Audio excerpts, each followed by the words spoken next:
Good afternoon, everybody. It's 7 o'clock, Monday the 21st June, or July actually. Time flies when you're not paying attention. I'm going to try the evening bite tonight. Tide should be coming in and just about up. Going to try some fluke right off the beach here for a minute. And we'll switch over to something more elusive. Go for the striped bass again, as always, and see if we can find some bluefish. You never know.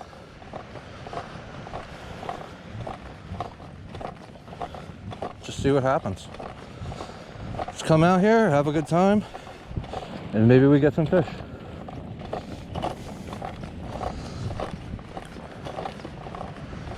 Beach is closed for the plovers, so you can only drive like halfway in. Got the inlet over to my west and wide open beaches to my left on the east. South Shore Fire Island. Let's see how it goes.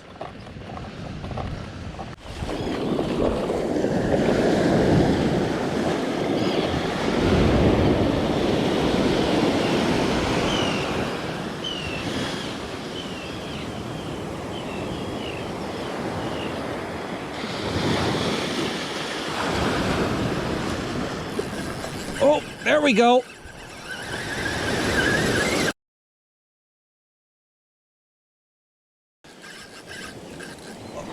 Oh my goodness.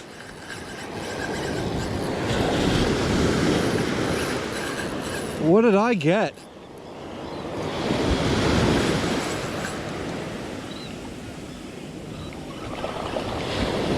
Whatever it is, it's way out. That thing ran.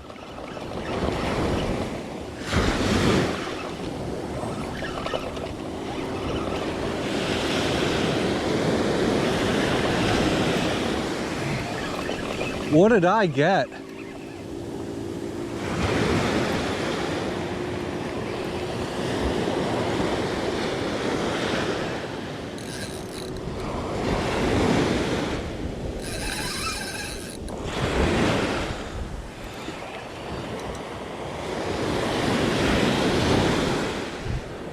Oh my goodness.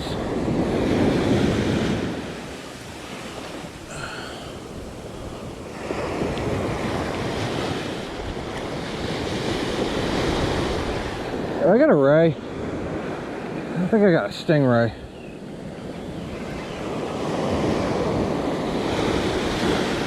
I can't tell what that is.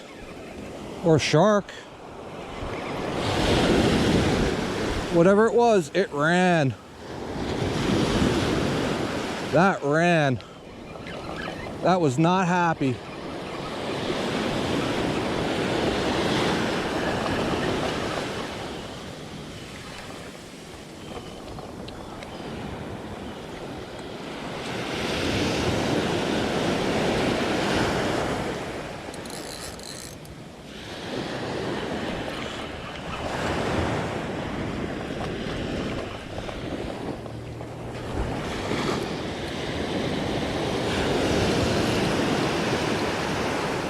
Oh, it's a big old stingray.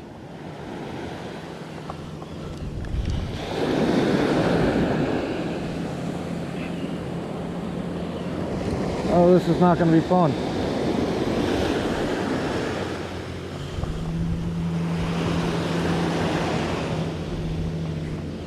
That is a big old stingray.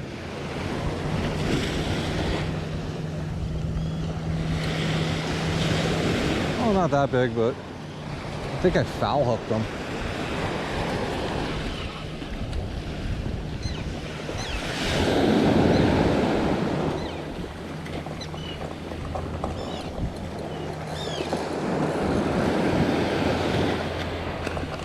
That is a fatty.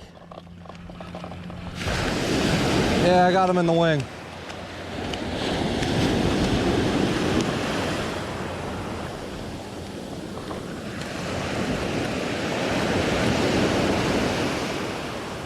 That is cool. Unfortunate, but cool.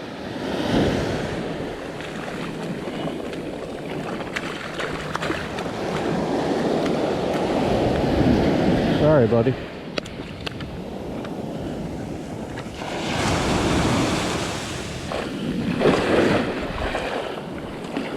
Out you go.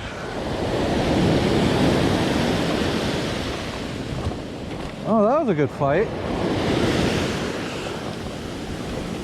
I wasn't sure what that was.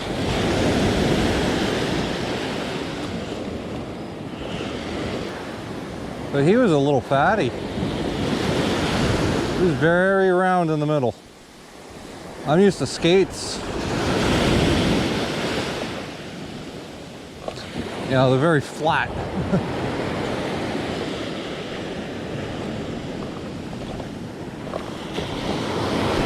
But if that don't give me any confidence in my knots, I don't know what will. I knew that was something big because I don't really touch my drag. Even if I start, you know, if I go on the North Shore and I'm catching small bluefish, if I'm catching, you know, small anything really, you know, the sea robins, the smaller fluke and everything like that, you know, I don't like to, you know, do the YouTube drag thing where, you know, oh my god, giant fish, and you know, it's a 12-inch, you know, anything. So the way I have my drag set is that a schoolie size or 28 to 31 inch striped bass will, there's a little bit of give there, but for the most part I'm on him. I don't like to drag out, no pun intended, the fights. You know, it's also a good way for me to gauge, you know, what kind of, you know, what size fish I have on the other side. You know, not that I don't get excited about everything, but it's just, you know, it gives me a way to figure out, you know, if that one's going to be bigger, if it's going to be smaller, maybe it's a larger blue.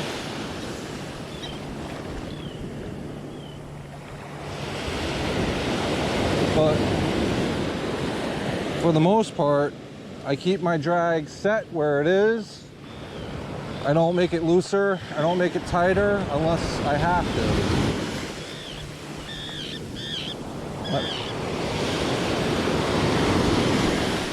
That way there's, you know, there's no extra stress to the fish. I know I'm not the greatest at releasing, but I always try to release my fish and get them in as fast as I can. You know, have you seen in some of my other videos? I'm not very experienced with all different types of fish. I know for a fact that I cannot put my finger in a bluefish. I know for a fact that I can put my finger in a striped bass. I don't like gilling or grabbing them by the gills. You know, I will gently use my foot to keep them from flopping around, but I'm not stomping on them, I'm not hurting them, I'm not, you know, and I give them a nudge to get them back in the water. Especially, you know, I'm not punting them 25 yards to get them off the beach because I dragged them all the way up for, you know, a picture and talk about the fish for 30 minutes. You know, I'm just out here having a good time. I'm trying to learn how to do the YouTube thing, how to talk and fish at the same time. Most of my life, you just sit there in silence, you know, it's ASMR at its finest. So narrating to everybody what I'm doing, you know, it's, to me, that's, I have to work on that. And also when editing my videos, I'm like, oh my God, that's what I sound like. You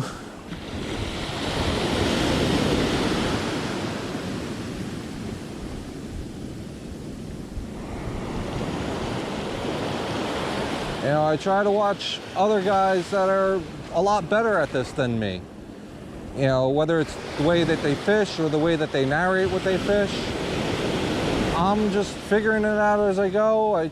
you know, I ask ideas, I ask, you know, how do you do this, how do you do that, or watch videos when I don't know how to do it. You know, how should I be fishing a metal lip? How should I be fishing a needle lip, a needlefish? You know what, you know, better techniques on a bucktail. God knows I don't know anything, and apparently I've angered the birds.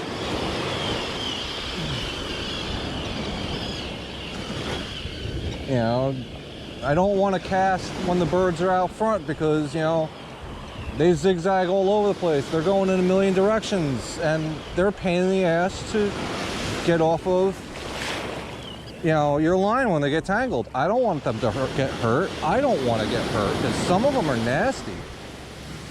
You know, the seagulls and the terns, you know, they get pissy with you until you untangle them, and then they want nothing to do with you. They basically give you the finger and fly away.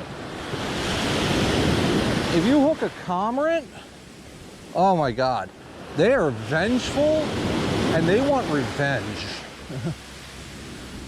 Once you let them go, they don't just take off and, you know, want nothing to do with you. They turn around and they're like, you and me are gonna have at it. And their beaks are sharp as hell.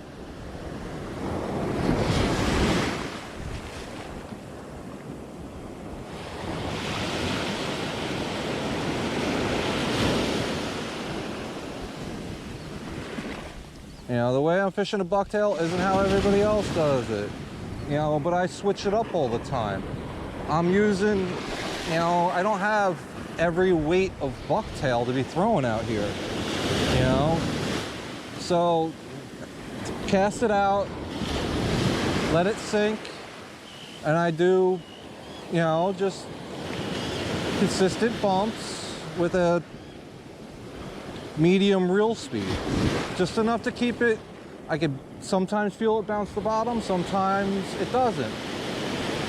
But if I do consistent pumps and, you know, just keep it uniform, it works for me. Other times, you know, people are reeling in slow, you know, and they give it the drop. Some people give it the, you know, the upper bounce. It's the different techniques that work. There is no one technique that works.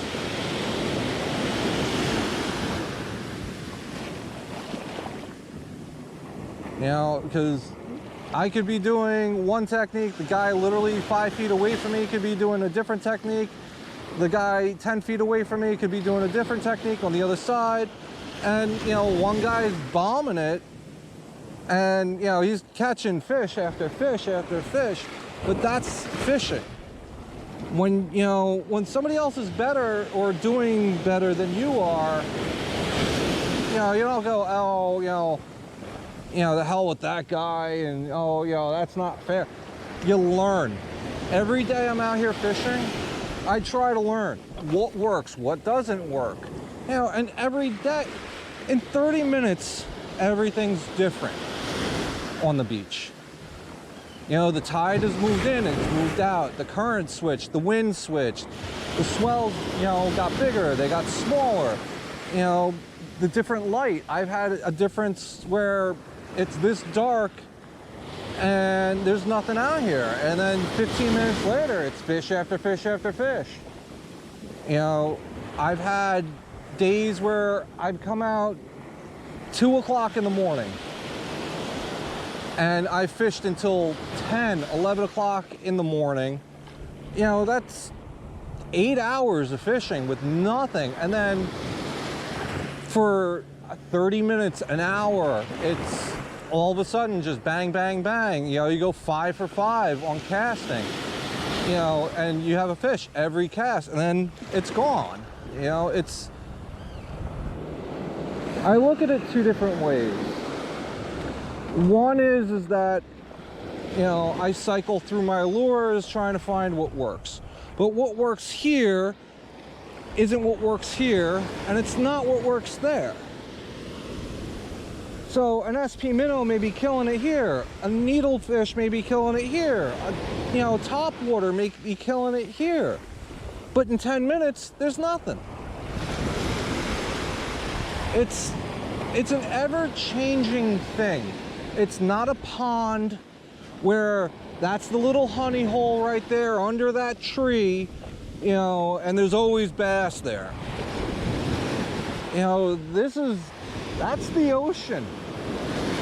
Somewhere down there, you go all the way down to Florida. You know, North Carolina is over there. New Jersey's somewhere over there. New York City's, you know, whatever it is, you know, 50, 70 miles that way. You know, and these fish have all of this to play in.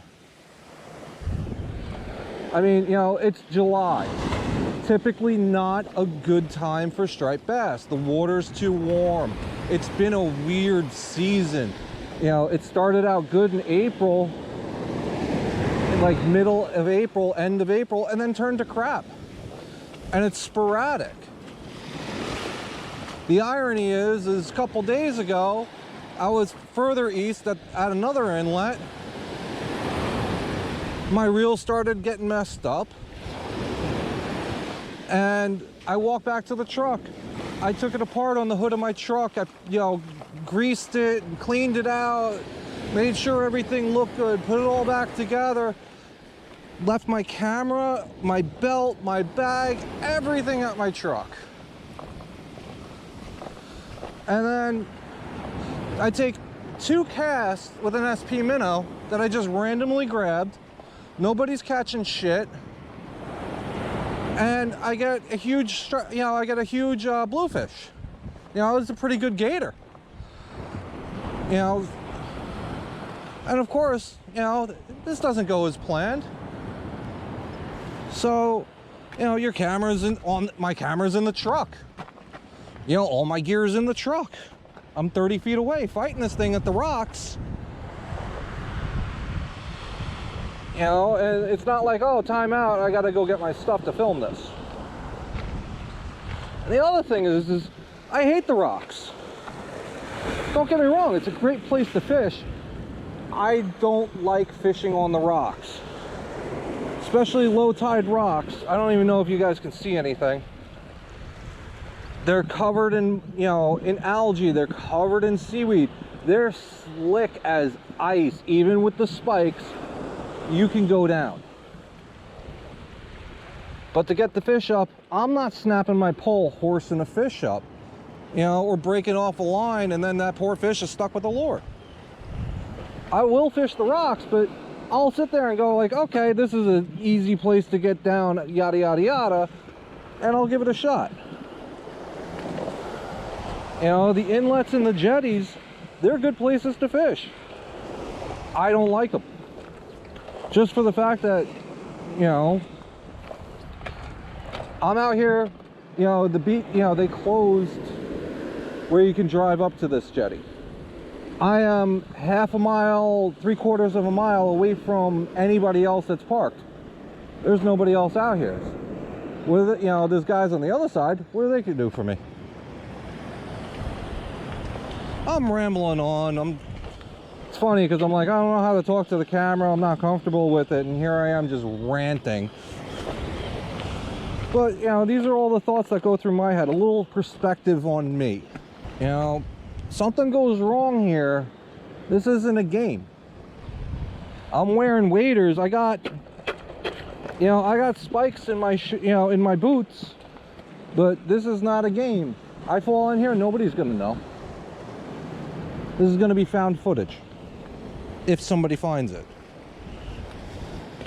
But I always try to find a spot that's, you know, relatively level. I'm not getting blasted off the rocks by waves.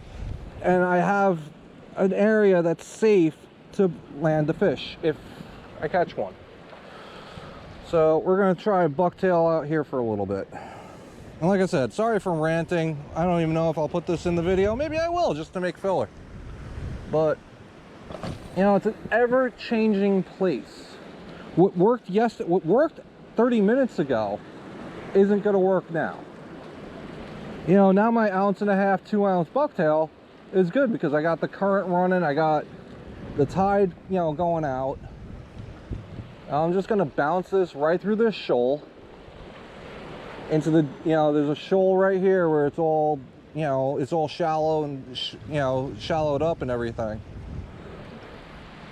And then it drops off around the corner where the current kicks. We got a black and purple SP and a lot of shakes on this.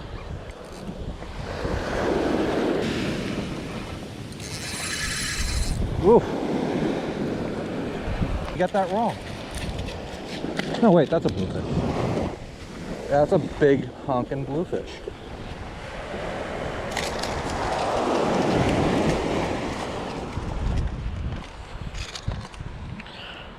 That is definitely, big blues are around. Ugh. He is not happy.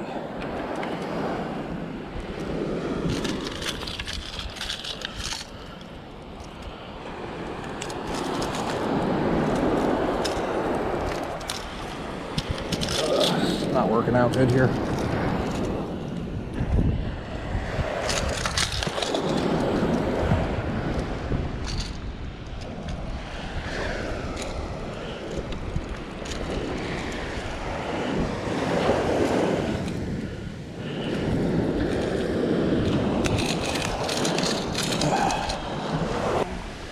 Inches. Let's get you home.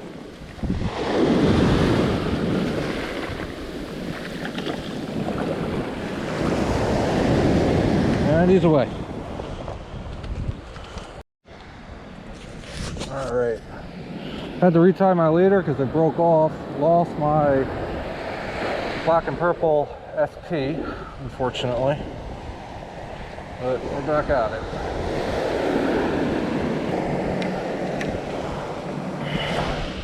That is another very big bluefish.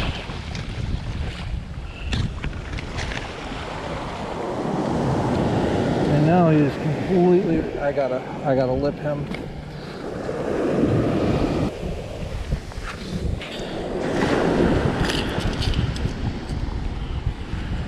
He's angry.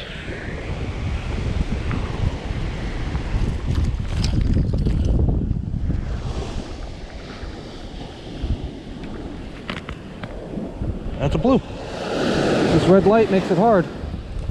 I'll give it that.